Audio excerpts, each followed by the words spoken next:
Unified 911, anong matutulong namin sa'yo? Anya ti maitulong mi ken kahapon. Anong may tatabang ko sa Unsay imo? akong ikatabang nimo? Ngini makadabang na misal ka no. Sa anumang wika o dialekto, may tulong na darating sa iyo.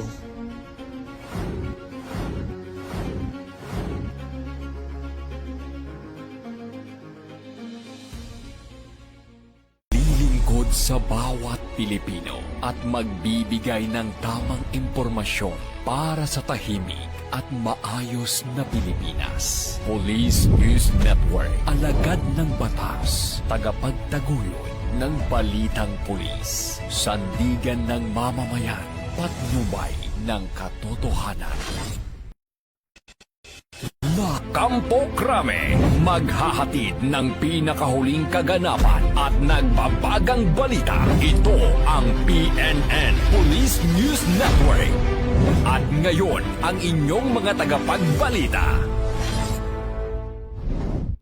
Magandang araw, bagong Pilipinas. Ako ang inyong alagad ng batas, tagataguyod ng balitang pulis, Patrolman Lubimir Julian.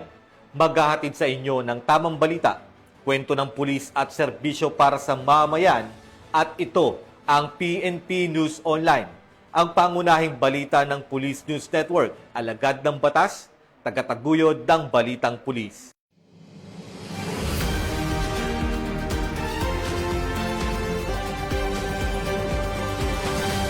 Nakikiisa ang PNP sa paggunita ng Araw ng Kagitingan.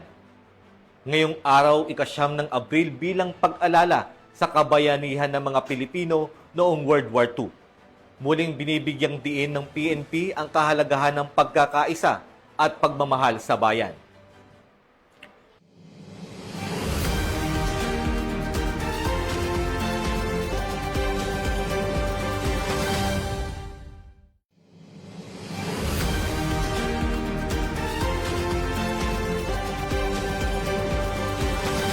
At ito ang mga balitang hatid ng ating PNN correspondents mula sa iba't ibang panig ng bansa.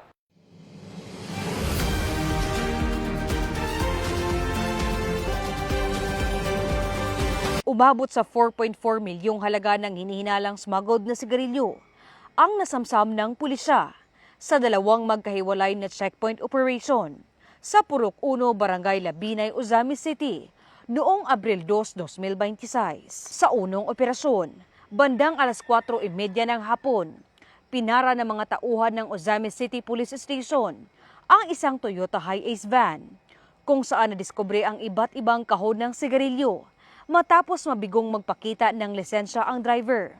Kabilang sa mga nakumpiska ang 50 kahon ng Fort Menthol, 10 kahon ng New Berlin Red at 5 kahon ng Canon Menthol.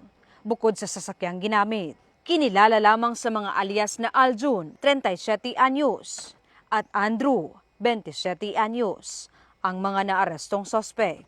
Sa ikalawang operasyon, badang alas 6:15 ng gabi, isa pang Toyota Hiace van ang naharang sa parehong lugar, kung saan nadiskubre ang 47 kahon ng New Berlin Red cigarettes na nagkakahalaga ng humigit kumulang 1.8 milyong halaga ng smuggled na sigarilyo.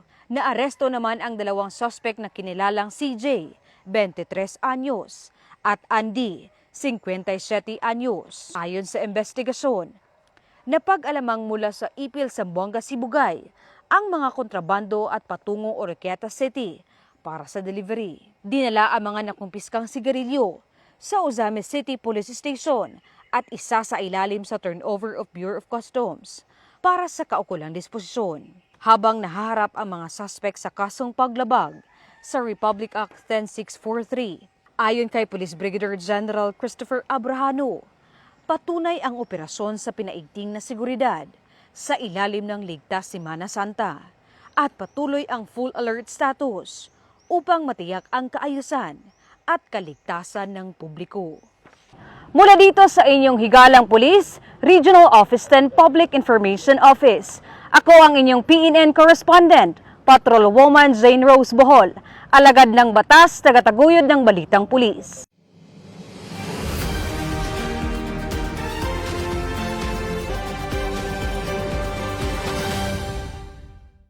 Formal na sinalubong at binigyan ng arrival honor si Police Brigadier General Randy Arceo bilang bagong itinalagang Deputy Regional Director for Administration ng National Capital Region Police Office. Ang aktibidad ay ginanap sa NCRPO Hinirang Multipurpose Hall, Camp Bagong Diwa, Bikutan, Taguig City nitong araw, 8 ng Abril.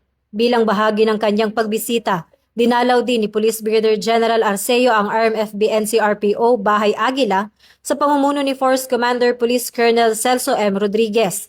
Ang aktibidad ay nakaangkla sa advokasya ng NCRPO na able, active, allied at sa PNP Focus Agenda sa ilalim ng pamumuno ni Chief PNP Police General Jose Melencio Nartates Jr. na naglalayong maghatid ng serbisyong mabilis, tapat at nararamdaman ng mamamayan.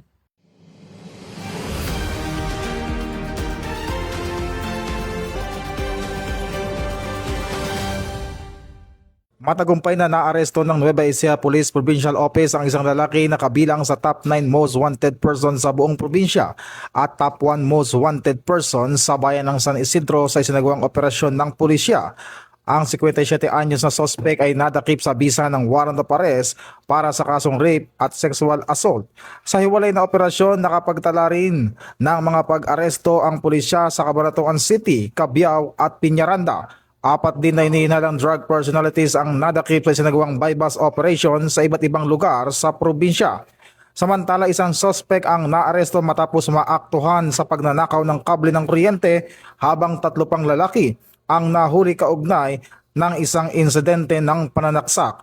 Ayon kay Police Colonel Richie R. Clarbal, Provincial Director ng Nueva Ecija Police Provincial Office, magpapatuloy ang pinaigting na operasyon laban sa kriminalidad upang matiyak ang hustisya at kaligtasan ng publiko sa buong probinsya. Ito ang bagong PNP para sa bagong Pilipinas, serbisyong mabilis, tapat at nararamdaman.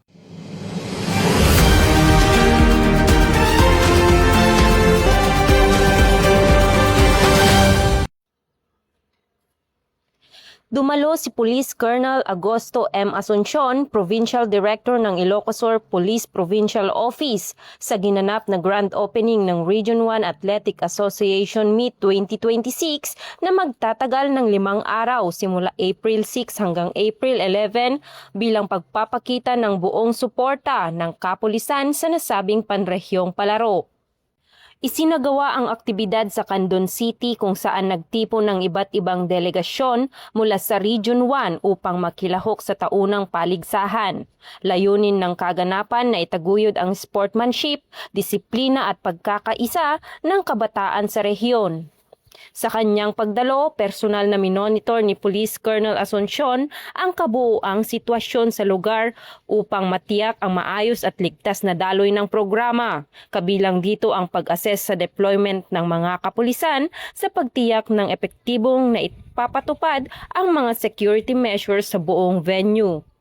Nakipagpulong din ang opisyal kay Mayor Eric Disingson kasama ang iba pang lokal na opisyal ng Candon upang higit pang mapalakas ang koordinasyon at pagtutulungan ng lokal na pamahalaan at kapulisan. Ang nasabing hakbang ay naging mahalaga upang masiguro ang kaayusan at kaligtasan ng mga kalahok at manonood. Ayon sa pamunuan ng pulisya, ang aktibong presensya ng kapulisan sa mga ganitong malalaking aktibidad ay patunay ng kanilang kahandaan sa pagtugon sa anumang sitwasyon at sa pagpapanatili ng kapayapaan at kaayusan sa komunidad. Ang matagumpay na pagbubukas ng R1AA Meet 2026 ay nagpapakita ng matibay na ugnayan ng pamahalaan at kapulisan sa pagbibigay ng ligtas na kapaligiran para sa kabataan. Ito rin ay sumasailalim sa patuloy na pagsisikap tungo sa isang maayos at maunlad na lipunan alinsunod sa adhikain ng Bagong Pilipinas, Bagong PNP para sa Bagong Pilipinas, serbisyong mabilis, tapat at nararamdaman. Mula dito sa Ilocos Region, ako ang new PNN correspondent, Patrolwoman Nikki Lyra Barbero, alagad ng batas, tagataguyod ng balitang pulis. At ito ang bagong PNP para sa Bagong Pilipinas, serbisyong mabilis, tapat at nararamdaman.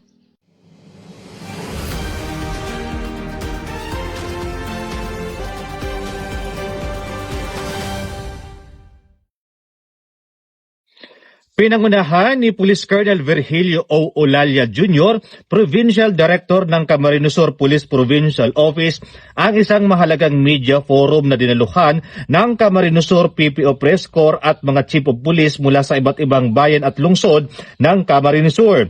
Isinagawa aktibidad kahapon, April 7, 2026 sa MPB Hall ng Camp Colonel Juan Q. Miranda. Layunin ng naturang forum na higit pang patatagin ang ugnayan sa pagitan ng kapulisan at media, gayon din ang talakayin ang kasalukuyang kalagayan ng peace and order sa buong Camarines Sur. Binigyang diin sa talakayan ang kahalagahan ng responsableng pagbabalita at epektibong komunikasyon upang mapanatili ang kaayusan at tiwala ng publiko. Bilang bahagi ng programa, nagbigay ng lecture si Police Major Attorney Neil B. Compañero, Provincial Legal Officer, ukol sa Data Privacy Act of 2012. Tinalakay niya ang wastong paghawak ng sensitibong informasyon, lalo na sa panahon ng mabilisang pagpapakalat ng balita at digital communication. Bilang pagkilala sa kanyang ambag, ginawaran si Police Major Attorney Compañero ng Certificate of Appreciation ni Police Colonel Olalia. Pinarangalan din ang Camarines Sur PPO Press Corps at ang kanilang Pangulo na si Mr. Manny Basa Jr. para sa kanilang patuloy na suporta sa mga programa ng kapulisan. Ayon kay Police Colonel Olalia, mahalaga ang matibay na ugnayan ng media at pulisya upang mapalakas ang tiwala ng mamamayan. Yung media relations is very essential para mas maging malakas yung pagiging professional natin, yung professional relationship sa media, para mas ma-enhance yung transparency. Kung ano yung mga nangyayari sa lugar natin, mas naipapaabot natin sa taong bayan. And also, it fosters trust among us, among the people, and of course, it aids in the crime prevention. Ang naturang aktibidad ay bahagi ng patuloy na pagsisikap ng Camarines Sur PPO na palakasin ang transparency, accountability at community engagement sa kanilang hanay. Mula dito sa Bicol Region, ako po si Police Staff Sergeant Bert Polito P. Lubintino Jr. Nag-uulat para sa Police News Network at ito ang bagong PNP para sa bagong Pilipinas, serbisyong mabilis, tapat at nararamdaman.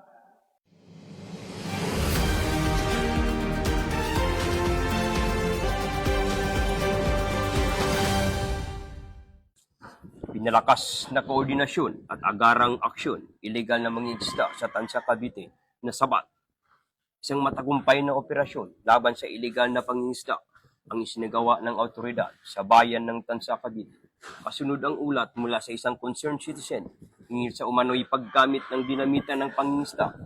Patay sa impormasyon na tanggap ng Philippine Coast Guard at ang Cavite Maritime Police Station, ay agarang sa gawa ng Joint Law Enforcement Operation ang Cavite Maritime Police Station, Northern Cavite Maritime Law Enforcement Team at ang PCG Sub-Station Tansa Cavite at ang BIFAR 4A sa baybaying ng Isla Verde, Barangay Amaya 7, Tansa Cavite noong Abril 5 taong kasalukuyan.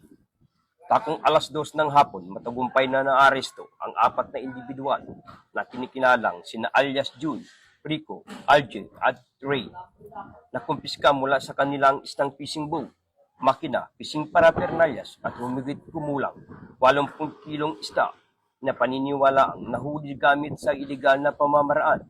Tinatayang aabot sa 71,700 piso ang kabuang halaga ng mga nakumpiskang ebidensya sa nasabing operasyon. Sa isinagawang pagsusuri ng BIFAR, lumalabas ang isda ay indikasyon sa blast fishing tulad ng blood clotting, ruptured air bladder at pagkalagas ng kaliskis. Samantala, sa pangyayaring ito, hindi tumitigil ang otoridad at agad nagpapatupad ng mas pinaigting intelligence monitoring upang matunton ang pinagmumulan ng distribusyon ng mga illegal na kagamitan na pagsabog o homemade dynamite.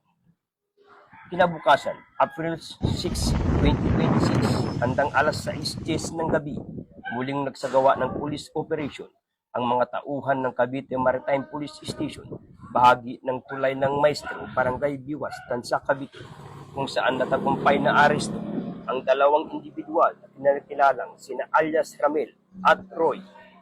Nakuha sa kanila ang isang kahon na hininalang blasting cups, isang sako ng hinihinalang ammonium nitrate, at ang mga peking pera, budel money, tinatayang nasa 16,000 piso ang kabuong halaga na nakumpiskang ebidensya sa nasabing operasyon na patuloy na nag-imbestigahan ng autoridad. Ayon sa autoridad, ang kaugnay na operasyong ito ay patunay sa kanilang pagpatuloy sa pagbabantay sa pagsawata laban sa iligal na pangingisda, lalo na sa ngayon panahon ng Semana Santa. Patuloy naman nagpapaalala ang Cavite Maritime Police Station at ang Philippine Coast Guard sa publiko makipag-ugnayan agad at tulad sa anumang kahina-hinalang aktibidad upang maprotektahan ang yamang dagat at panatili ang kaayusan ng ating karagatan. Mula dito sa Regional Maritime Unit 4A, Cavite Maritime Police Station, ako po ang inyong PNN News Correspondent, Chief Master Sergeant Dan Dimasog, alagad ng batas, tagapagtaguyod ng balitang pulis.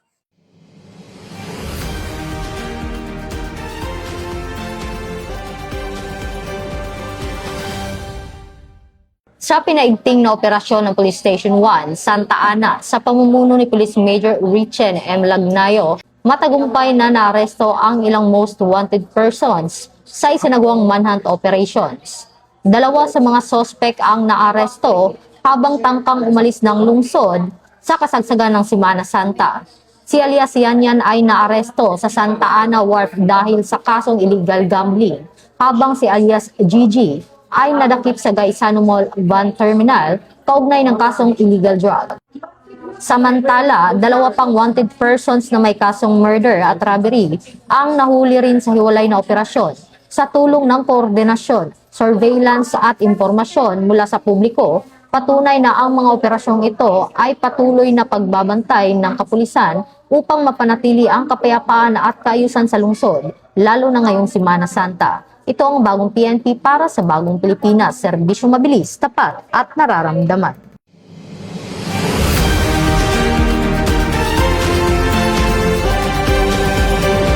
At yan ang mga balitang nakalap ng ating PNN correspondents mula Luzon, Visayas at Mindanao. Para sa mas malawak at mabilis na ulat ng mga balita, huwag kalimutang mag-like, follow and share sa aming official social media accounts ng Police News Network.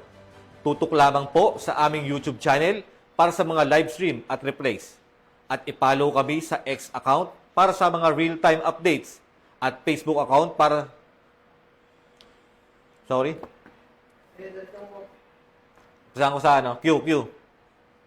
Para sa mas malawak at mabilis na ulat ng mga balita, huwag kalimutang mag-like,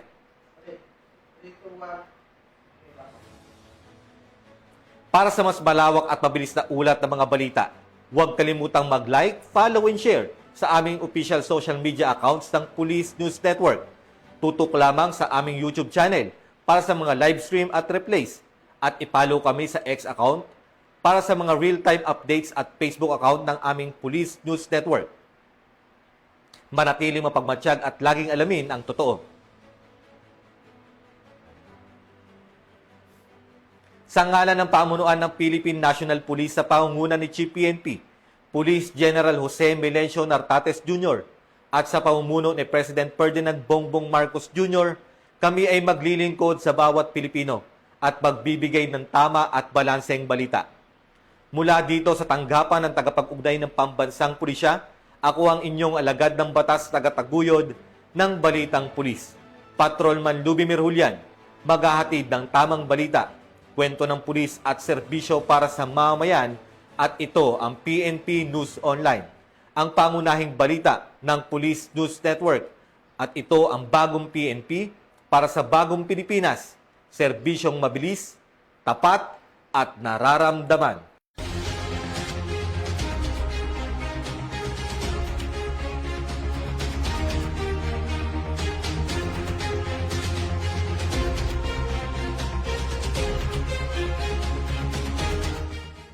Police News Network, alagad ng batas, tagapagtaguyod ng balitang pulis.